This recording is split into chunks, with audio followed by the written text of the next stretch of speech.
Woohoo! Here we are. Here we are. Welcome, everyone. And Yay! thanks so much for joining us. We're only a bit late, slight, Yeah, te- slight technical hitch, but other than that, I'm very proud of me. We're on. you This is did very well, Maria. Very well.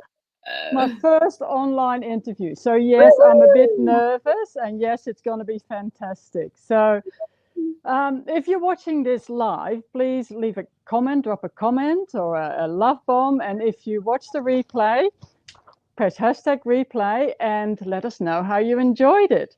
Yay. Just like to give a bit of background about Carmen and me. I've known Carmen quite a while in the natural horsemanship world, but from a distance. Yep.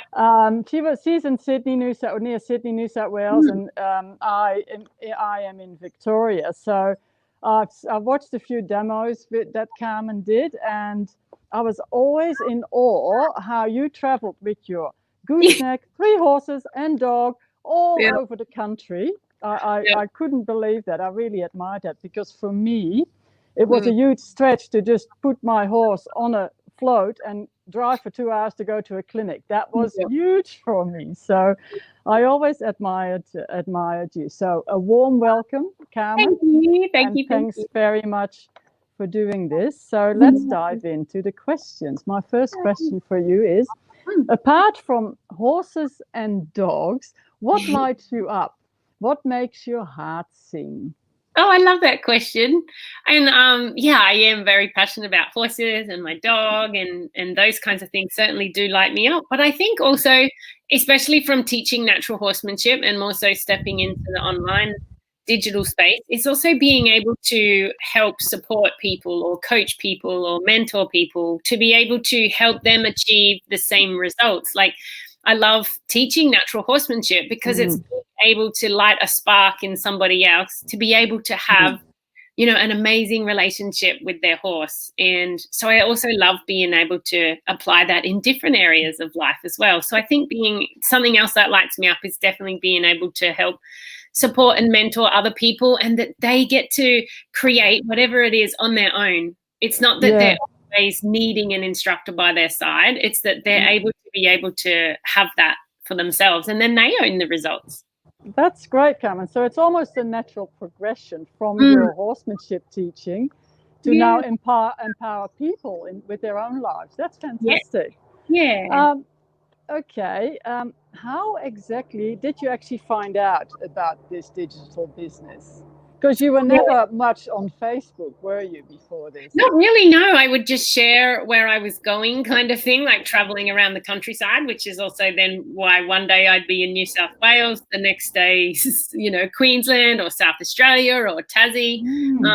But being able to just share a bit of that journey and in one aspect, like it's a lot of people's dream, I suppose, to be able to spend time with their horse and travel on the road with your horse and your dog kind of thing. But there's also the reality of where are you going to do your grocery shopping this week? And do you have enough clean undies? Do you need to stop at the laundromat? What do you do with the horses? What do you do with the dog? There's all those realities of it, and I've done that for 10 years, traveled up and down the east coast of Australia. And whilst I love it, the reality is of all those day-to-day realities, and you have breakdowns and those kinds of things where you have to kind of make do at showgrounds or those kinds of things. So I started, especially with the drought that we've gone through, and then more recently, hey Jess. Hi Jess.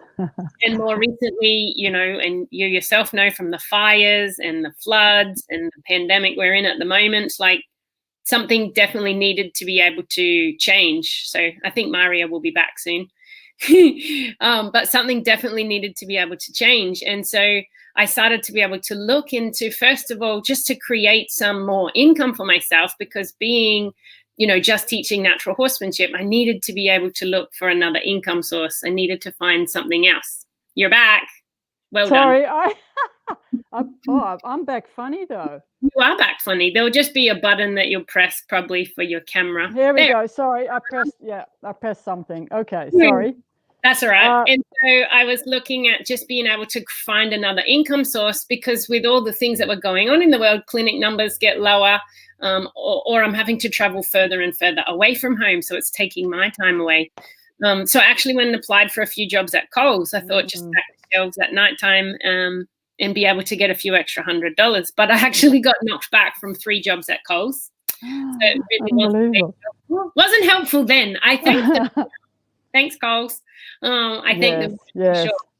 And so I started to then look at, well, what is something else I could do at nighttime? Because I still needed to travel to teach. I still needed the daytime for horse stuff. And so I started to look at an online business of something I didn't have a skill set in. Maybe it was something I could learn.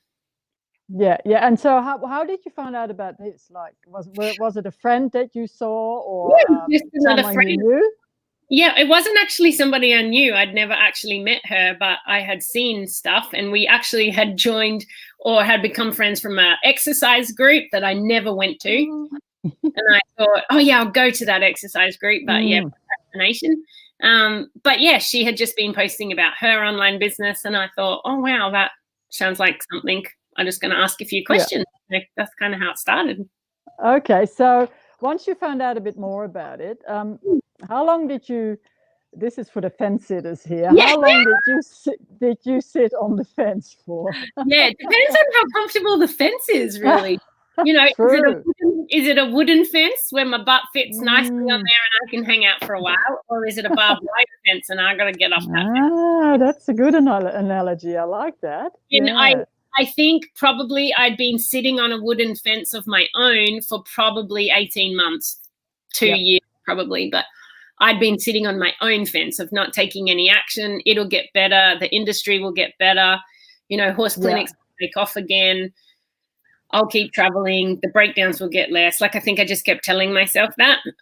So I probably sat on my own fence for about 18 months. And then when I dived into this part, something really had to change for me. So I probably really sat on the fence for maybe 6 or so weeks, probably because it was like a barbed wire fence. 4 to 6 weeks. Something has to change. Yeah. So, that's great. Yeah, because I know a lot of people, it's the change, it's getting out of your comfort zone. That really is a stretch, you know, going into the unknown. That can be really a stretch. So once you started, when did you know that your biz was starting to take off? And, you know, what was your biggest breakthrough? Yeah. Because it takes a while, doesn't it? I mean, some people do it quickly, some people do it slowly. How did it work for you? Yeah, I think also reminding myself that I get to run my own race, and we say this with our horsemanship, like for teaching is, you know, to not compare yourself to someone else and their horse and their results, because everybody's different. You know, your horse is different, you're different, you come from different experiences. We have different confidence levels. Like, my friend is huge into show jumping, and she'll easily go and jump a meter something. You know, or have competitions weekly jumping a meter 10, a meter 20. And I'm like, oh my God, you're lucky to get me over a trot pole.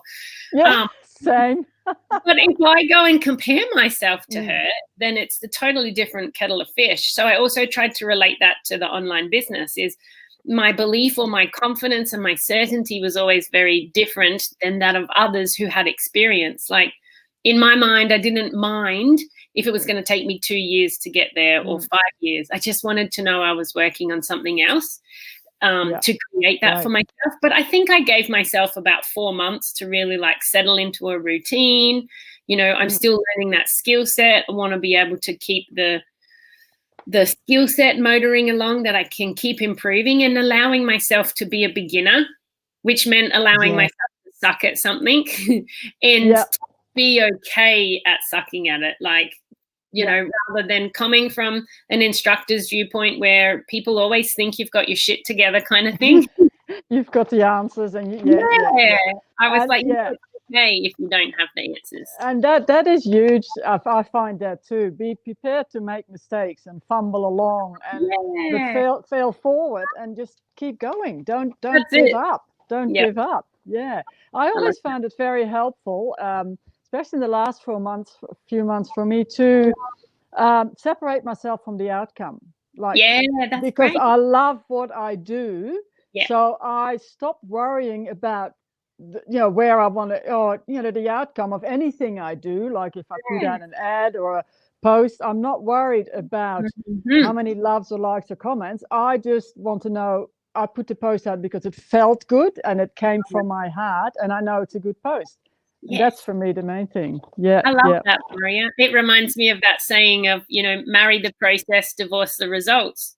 Yes. Just want to fall in love with that process. And then it becomes more. It becomes easier. It starts flowing, and I've really found that now. Great. Yeah. Now, moving on. How do you see your future? What plans do you have for the future? I love that question, because I remember like the future for me was like next month. Don't even ask like, past December or January kind of thing. Like the future was always like, let's just get to next month or next week. So being able to look at, what the future holds and being able to create some more financial independence for myself has certainly given me more of a view of the future and where I want to be able to head as such. Like, firstly, more time for my own horses. I love being able to have them for fun again, rather than I need to be somewhere and they need to be ready for a demo and they need to be ready for a clinic. Like, just being able to there's a lot of pressure on you too, wasn't there? Yeah. So enjoy life more. Yeah, just to be able to enjoy them and stop and smell the roses. And from a giving back part of it, I'd also love to be able to help retire my mum and dad. From the online businesses perspective, being able to go, right now I'm able to support myself without racing around the countryside teaching, to then go, I'd love to be able to help give back to mum and dad, who've always supported me and, helped me along my path towards my dreams. And I'd love to be able to give back to them. So that's sort of part of your why as well, I suppose. Helping the family. Family is super important. Thanks very much. That's sort of all my questions. Is there anything else you'd like to share?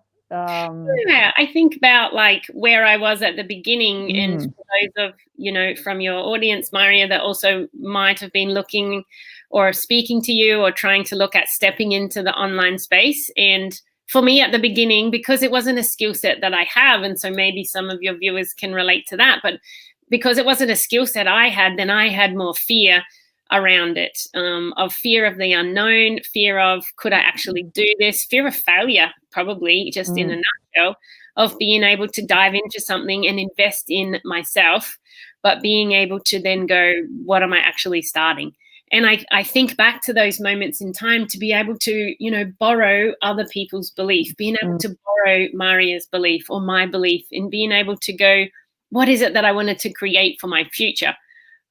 Whether that was more time freedom for myself or more financial independence or even more passion and purpose in life, to connect with others. And so if you're sitting on the fence or you're wondering about whether or not, or yes or no kind of thing, just being able to reach out to Maria and have a chat. And, the education platform that we learn from, just being able to walk it through step by step of, it's not just about learning all the technicalities, but there's also the support and the mindset training and the leadership training as well. As they say, it's what is it, 80% mindset and 20% technical side of the business that makes a good business. So that's been huge for me, and just being able to do lives. Like I look back a year ago, I was going to pull up some old videos that I did, just to compare, because it is a skill set that anyone can learn.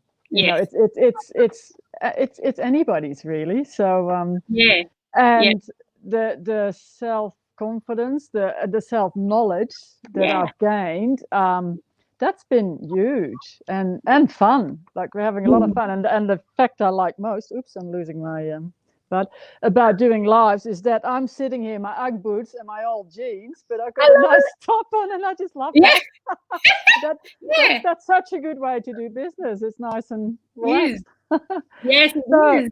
Then you can just relax afterwards, or Well, it's lunchtime, or I would have probably shared a glass of bubbly, but we won't do that. Yeah, I love it, Maria. Thanks so much for your time and your wisdom. And if anyone is curious or looking to create some extra income from their kitchen bench, drop me a huge heart below or message me. And I'm very happy to chat about all the possibilities. So thanks everyone for watching, and thank you so much, Carmen. You're really my inspiration. Love it. Thank you. I love being. Thank you. See you all. See ya. Bye.